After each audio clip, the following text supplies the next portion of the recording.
ગુજરાતમાં શિક્ષણની સ્થિતિ વિશે યુડાઇઝના 2024-25ના રિપોર્ટમાં ખૂબ જ મોટો ખુલાસો થયો છે, જે જાણીને તમે પણ ચોંકી જશો. જી હા, ગુજરાતમાં એક શિક્ષક ધરાવતી શાળાઓની સંખ્યામાં 2 વર્ષમાં મોટો વધારો થયો છે.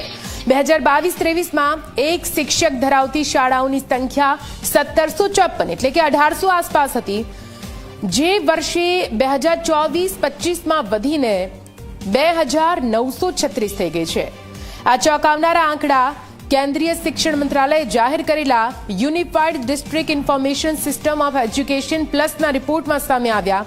એટલું જ નહીં, આ રિપોર્ટ પ્રમાણે છેલ્લા 1 વર્ષમાં શાળા અને શિક્ષકો બંનેની સંખ્યા ઘટી છે. શિક્ષકોની સંખ્યામાં 5000નો ઘટાડો થયો છે.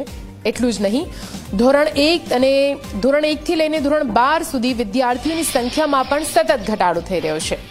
ધોરણ 1 થી 5માં 45 લાખ